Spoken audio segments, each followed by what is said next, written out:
திருநெல்வேலி அரசு மருத்துவக் கல்லூரி மைதானத்தில் நடைபெற்று வரும் அரசு நிகழ்ச்சியில் முதலமைச்சர் மு க ஸ்டாலின் உரையாற்றி வருகிறார். அந்த காட்சிகளை காணலாம். மாவட்டத்தினுடைய ஆட்சித்தலைவர் டாக்டர் கார்த்திகேயன் ஐஏஎஸ் அவர்களே,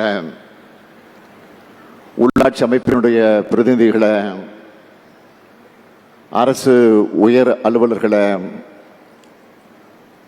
அரசு நலத்திட்ட உதவிகளை பெறுவதற்காக வருகை தந்துள்ள பெரியோர்களை, தாய்மார்களை, என் பாசத்திற்குரிய மகளிர் சுய உதவி குழுவை சார்ந்திருக்கக்கூடிய சகோதரிகளை, தாய்மார்களை,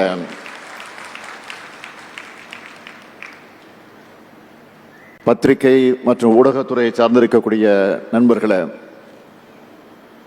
உங்கள் அனைவருக்கும் என்னுடைய அன்பான வணக்கத்தை நான் தெரிவித்துக் கொள்ள விரும்புகிறேன்.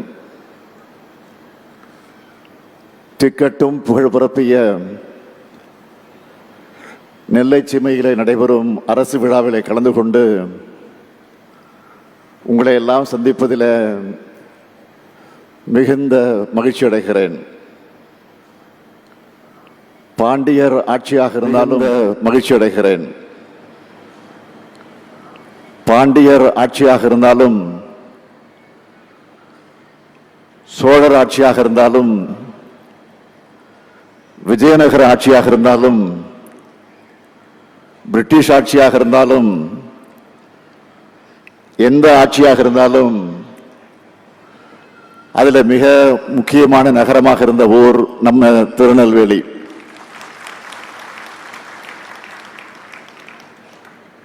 இந்தியாவே அடிமைப்பட்டு நெளிஞ்சிட்டு இருந்தப்போ ஆங்கிலேயருக்கு எதிராக புரட்சி பூபாலம் பாடின மாவீரன் காத்தப்பு புலித்தேவன் பிறந்த மண் இந்த நெல்லை மண். ஓராண்டு ஈராண்டு அல்ல,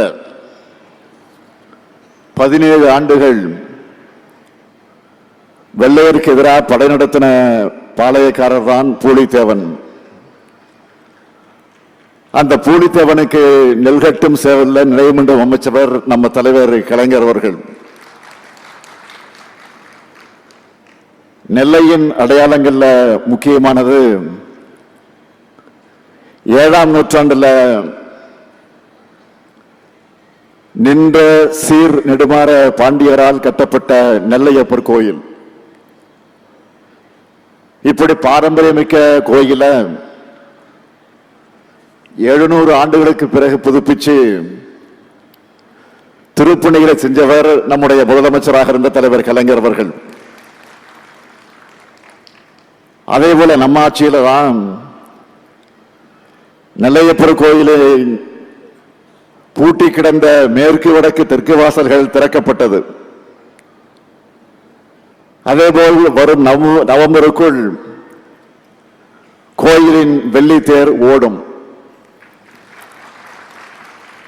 தலைநகர் சென்னை பகுதியில், மையப்பகுதியில் அண்ணா மேம்பாலம் அமைச்ச மாதிரி நெல்லையில 1973ஆம் ஆண்டு ஈரடுக்கு பாலம் அமைச்சு அதற்கு திருவள்ளுவர் பாலம்னு பெயர் சூட்டினவர் முதலமைச்சராக இருந்த தலைவர் கலைஞர் அவர்கள். செல்லவாண்டியன் பெயரில் பாலமும் கழக ஆட்சியில தான் அமைக்கப்பட்டுச்சு. 1965ஆம் ஆண்டு தமிழ் மொழி காக்க மாபெரும் போர் தமிழ்நாட்டில் நடந்தப்போ அதை தூண்டினதாக தேசிய பாதுகாப்பு சட்டத்தின் கீழ் கைது செய்யப்பட்ட தலைவர் கலைஞர் அவர்கள் பாளையங்கோட்டை சிறையில் தான் அடைக்கப்பட்டார். அதுக்கு அடுத்து தேர்தலில் திமுக ஜார்ஜி கோட்டையை பிடிச்சது என்பது வரலாறு.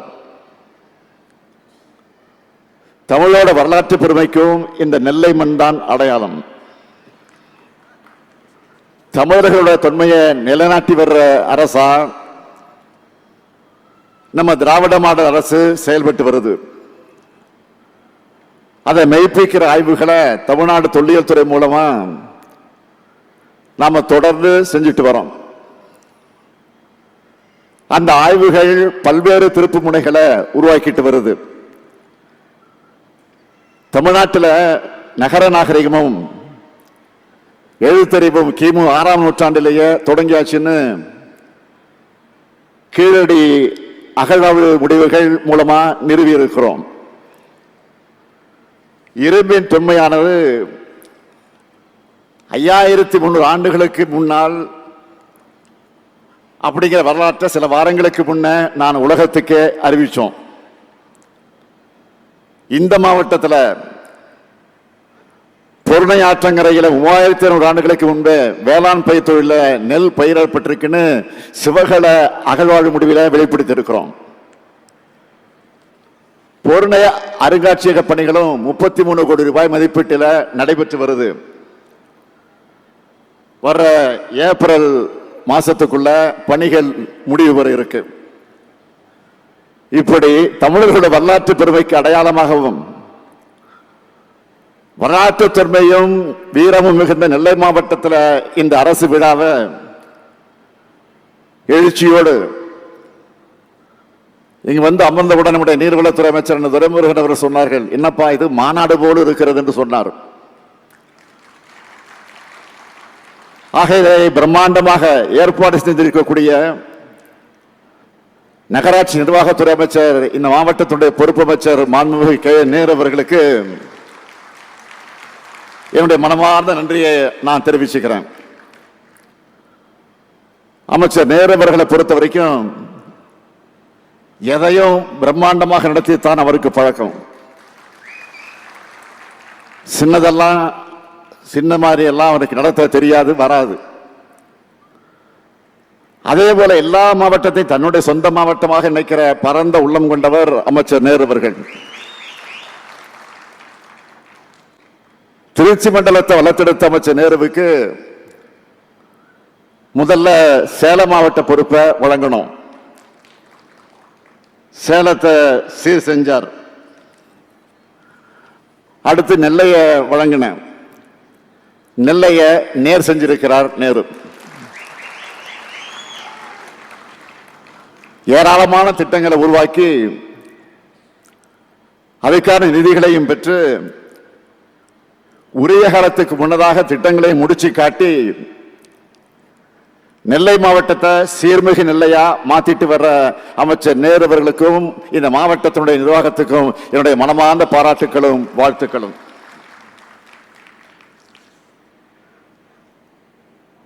$1371 கோடி ரூபாய் மதிப்பிலான முடிவுற்ற பணிகளுக்கு தொடங்கி வைக்கக்கூடிய விழா. 309 கோடி ரூபாய் மதிப்பிலான பல்வேறு புதிய திட்டப்பணிகளுக்கு அடிக்கல் நாட்டு விழா. பல்வேறு அரசு துறைகள் சார்பாக 75,151 பயனாளிகளுக்கு 167 கோடி ரூபாய் மதிப்பிலான நலத்திட்ட உதவிகள் வழங்கக்கூடிய விழான்னு முப்பெரும் விழாவா இதை ஏற்பாடு செய்யப்பட்டிருக்கு. இந்த நிகழ்ச்சியில மிக முக்கியமான உபரி நதிநீர் இணைப்பு திட்டமும் தொடங்கி வைக்கப்பட்டிருக்கு. தலைவர் கலைஞர் அவர்களால் அறிவிக்கப்பட்டு நம்முடைய மூத்த அமைச்சர் அண்ணன் துரைமுருகன் அவருடைய மேற்பார்வையில் தொடங்கப்பட்டு இன்று அவர் முன்னிலையிலே திறக்கப்பட்டிருக்கு. தாமிரபரணி, கருமணியாறு, நம்பியாறு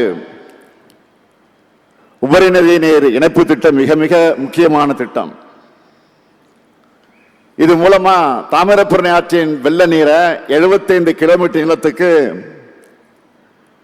கால்வாய் மூலம் வறட்சி பணிகளான திசையன்விளை மற்றும் சாத்தான்குளத்துக்கு கொண்டு செல்ல இருக்கிறோம். இது ஒரு முன்னோடியான நதிநீர் இணைப்பு திட்டம். இதோட திட்ட மதிப்பு 1060 கோடியே 76 லட்சம் ரூபாய். கடந்த 2 ஆண்டுகளா நடந்த சோதனை ஓட்டம் வெற்றி பெற்றதை தொடர்ந்து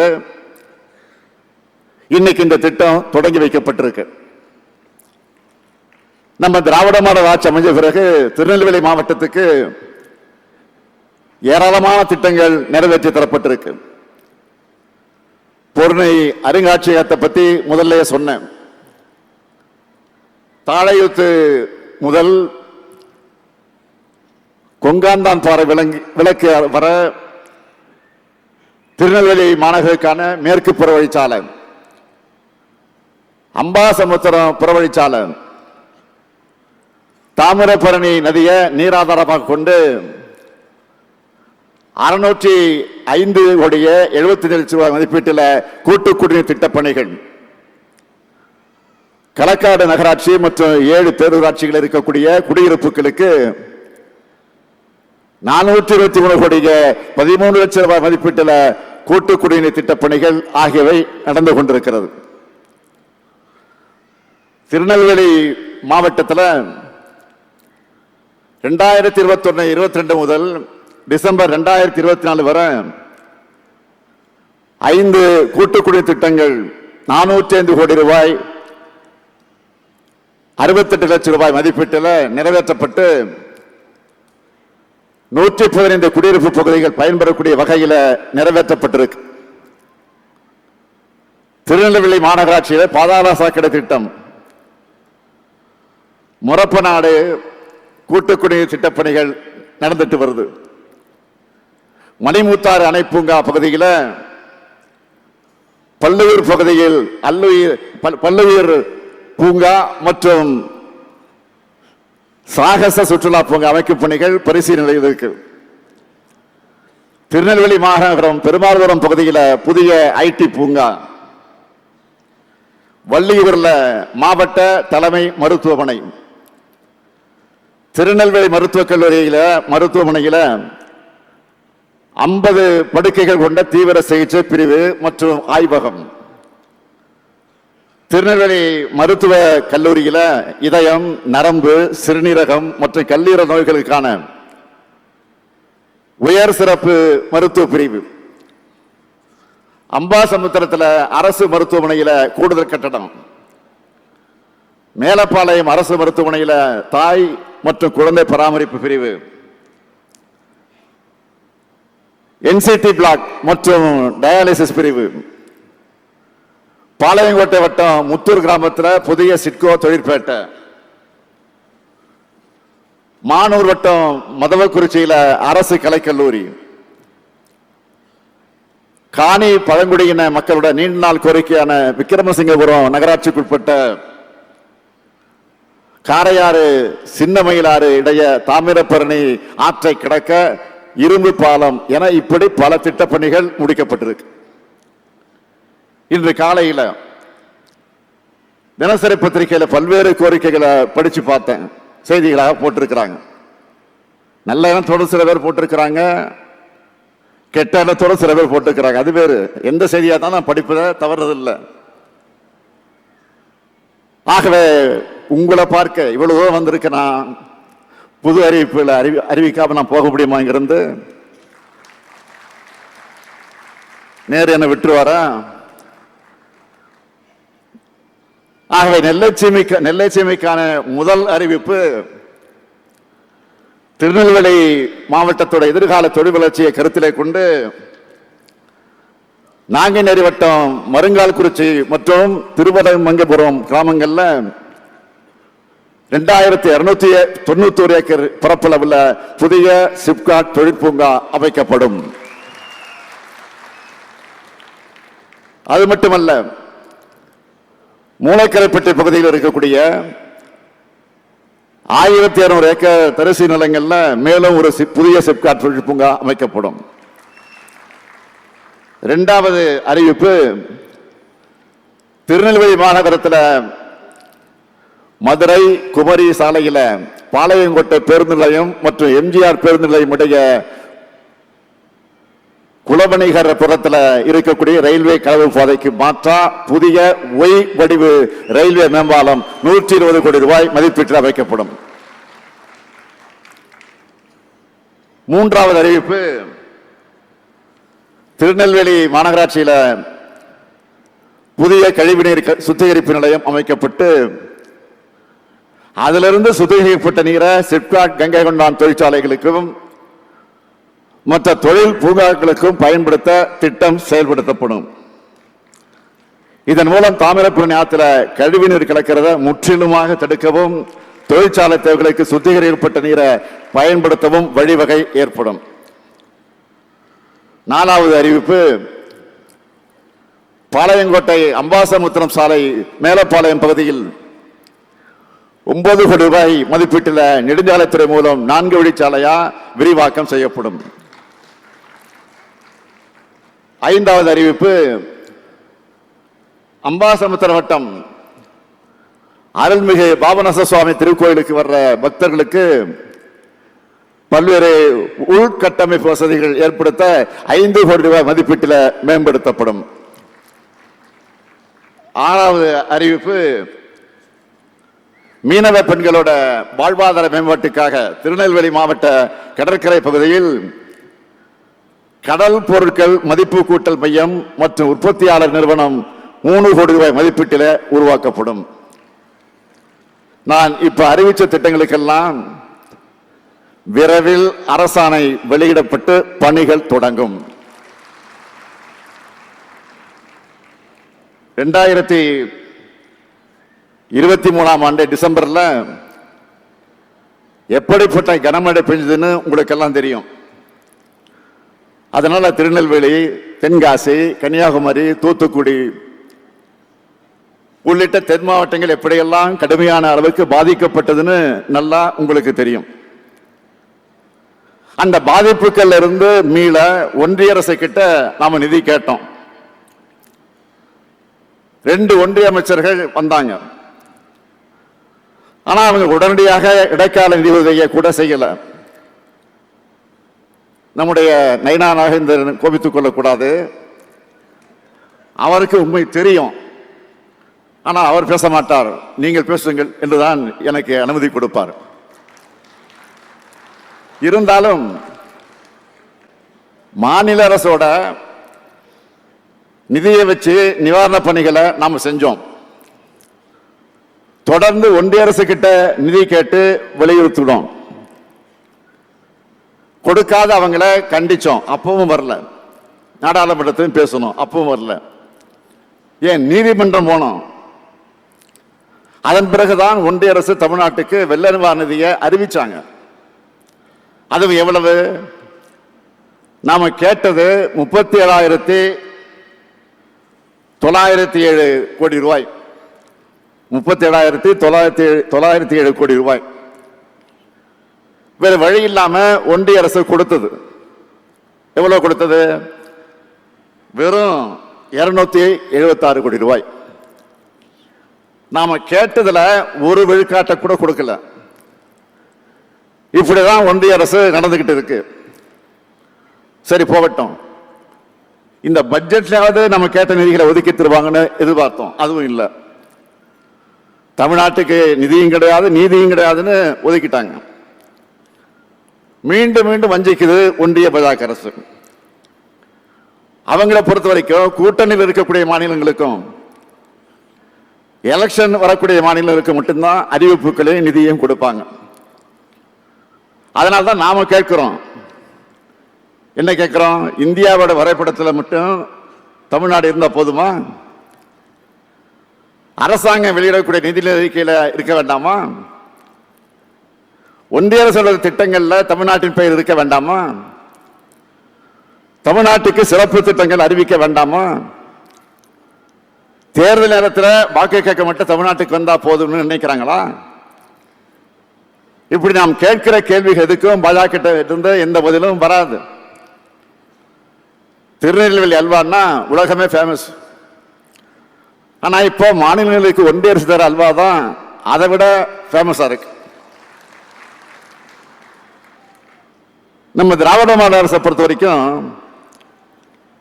ஒன்றிய அரசை பொருட்படுத்தாம நமக்கு நாமே தமிழ்நாட்டை மேம்படுத்திட்டு வரோம்.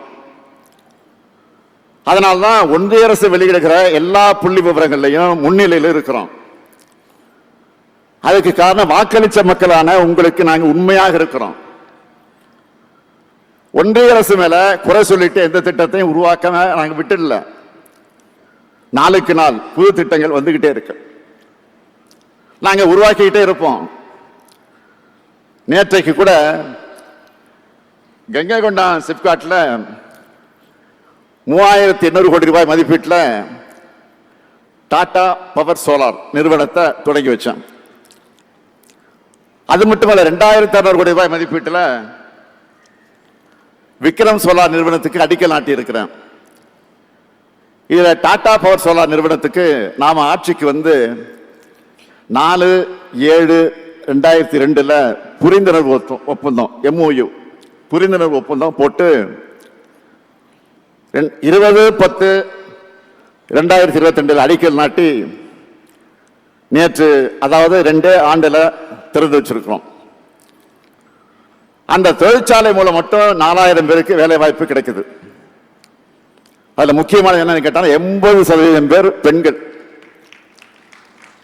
அந்த நிறுவனத்துக்கு நான் போனப்போ அங்கிருந்த ஒரு பெண் தொழிலாளர் என்கிட்ட சொன்னது, அப்பா எங்க ஊர்ல எவ்வளவு பெரிய தொழிற்சாலையை கட்டி எங்களுக்கு வேலை கொடுத்திருக்கீங்க, நன்றின்னு அந்த மகள் சொன்ன போது நான் நெகிழ்ந்து போனேன். அதே மாதிரி விக்ரம் சோலார் நிறுவனத்தை பொறுத்த வரைக்கும் கடந்த ஆட்சி புரிந்துணர்வு ஒப்பந்தம் MOU போட்டிருந்தாலும் அதுக்கு பிறகு அவங்க எந்த முயற்சியும் செய்யல, அதை பத்தி கவலையப்படலை. ஆனா நாம அரசு ஆட்சி பொறுப்பேற்ற பிறகு தமிழ்நாட்டு சூழ்நிலையை விளக்கி உறுதி கொடுத்து அந்த நிறுவனத்தை அழைச்சிக்கிட்டு வந்திருக்கிறோம். அதுலயும் 2500 பேருக்கு வேலை கிடைக்க போகுது. நான் இப்பவே சொல்றேன், அங்கேயும் பெரும்பகுதி மகளிருக்குத்தான் வேலை வாய்ப்பு. இப்படி சொல்றதுனால இந்த மாவட்ட ஆண்களுக்கு கொஞ்சம் பொறாமை கூட வரும். உண்மையை சொன்னா, ஒரு பெண் கல்வி பெற்று பொருளாதார சுதந்திரம் அடைஞ்சா அந்த குடும்பத்தோட தலைமுறையை உயர்ந்து இருக்கும். அதனாலதான் என்னுடைய ஆட்சியில மகளிருக்கான திட்டங்களை பார்த்து பார்த்து நாங்கள் செஞ்சுக்கிட்டு இருக்கிறோம். இன்னைக்கு விவசாயிகள் பயன்பெறக்கூடிய வகையில் 77 கோடி ரூபாய் மதிப்பீட்டில் மெகா உணவு பூங்காவையும் அதே சிப்காட்ல திறந்து வச்சிருக்கிறேன்.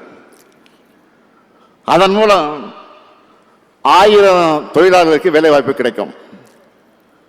என்னுடைய இந்த ஆட்சியில நவீன தொழில்களை மையமா தமிழ்நாட்டை உயர்த்தணும். சென்னை, கோவை மட்டும் இல்லாம தென் தமிழ்நாட்டில் பிரம்மாண்ட தொழிற்சாலைகள் நிறைய அமையணும். லட்சக்கணக்கான இளைஞர்களுக்கு, குறிப்பா பெண்களுக்கு சிறந்த வேலைவாய்ப்புகளை உருவாக்கணும். இதுதான் என்னுடைய இலக்கு. அதை முன்னுரிமையாக கொண்டுதான் திட்டங்களை தீட்டி முதலீட்டாளர்களுக்கு ஊக்கம் தந்து புதிய வரலாற்றை நம்ம திராவிட மாடல் ஆட்சி படைச்சுக்கிட்டு இருக்கு. படிச்ச இளைஞர்களுக்கு இங்கேயே நல்ல வேலை கிடைக்கிறத உறுதி செய்வோம். இந்த தென்பாண்டி சீமையை தொழில் வளர்ச்சி நிறைந்த சீமையா மாத்தினது இந்த முத்துவேல் கருணாநிதி ஸ்டாலின் ஆட்சின்னு வருங்காலம் சொல்லும். அந்த அளவுக்கு வலுவான அடித்தளத்தை உருவாக்கி இருக்கிறேன். உலக அளவிலான முதலீட்டாளர்களாக இருந்தாலும், இந்தியாவோட முன்னணி தொழில் நிறுவனங்களாக இருந்தாலும், அவங்கள நான் சந்திச்சா எங்க தென் மாவட்டங்கள்ல தொழில் தொடங்க வாங்கினது அப்படிதான் நான் கேட்பேன். நான் மட்டுமல்ல, நம்முடைய அமைச்சர்கள், அதிகாரிகள் தென் மாவட்டங்களில் முதலீடு செய்ய பரிசீலனை செய்யுங்கன்னு தான் நாங்கள் வேண்டுகோளை வச்சுக்கிட்டு வரோம். அடுத்த 5 ஆண்டுகளில் தென் மாவட்டங்களுடைய வளர்ச்சி என்பது புலி பாய்ச்சலாக இருக்கும். நெல்லை, தூத்துக்குடி, விருதுநகர் போன்ற பகுதிகளின் முகமே மாறக்கூடிய அளவுக்கு முன்னேற்றமானது பிரம்மாண்டமாக இருக்கணும் என்பதுதான் என்னுடைய கனவு. அது நிச்சயம் நினைவாகும். ஒரு பக்கம் இப்படி நான் உழைச்சிக்கிட்டு இருந்தா, இன்னொரு பக்கம் தமிழ்நாட்டு வளர்ச்சிக்கு எதிரானவங்க நம்ம மேல அவதூறுகளை அள்ளி வீசுறாங்க, ஆட்சிக்கு கலகம் ஏற்படுத்துறாங்க. அவங்களுக்கு பதிலுக்கு பதில் பேசி நேரத்தை நான் வீணடிக்க விரும்பல. நம்முடைய நேரத்தை ஆக்கப்பூர்வமான பணிகளுக்கு செலவிடணும், அப்படிதான் நான் நினைக்கிறேன். விஷக்கிருமியோட அக்கப்போர் ஊற்றுகள் எல்லாம் காலப்போக்கில் காணாமல் போயிடும். இப்படி எத்தனையோ பேரை நாம இந்த அரை நூற்றாண்டுக்கு மேலான வகையில என்னுடைய வாழ்க்கையில பார்த்துட்டு தான் இருக்கிறேன்.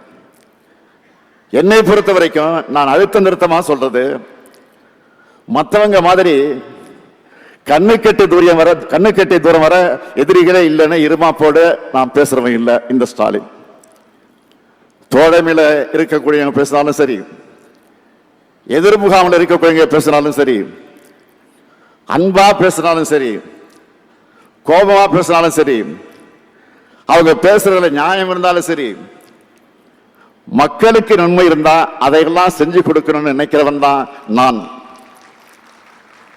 நமக்கு எதிராக பேசிட்டாங்கன்னு காழ்ப்புணர்வோடு நடந்துக்கிறவன் இல்லை நான். எனக்கு தமிழ்நாடும் தமிழ்நாட்டு மக்களும் வளரணும், அவ்வளவுதான். நம்ம வளர்ச்சியை பொறுத்துக்க முடியாம தான் நம்ம ஆட்சிக்கு களங்கம் ஏற்படுத்த சமூக வலைத்தளங்கள்ல ஒவ்வொரு செய்தியும் எப்படியெல்லாம் திரிக்கிறாங்க, கருத்துருவாக்க செய்யறாங்க.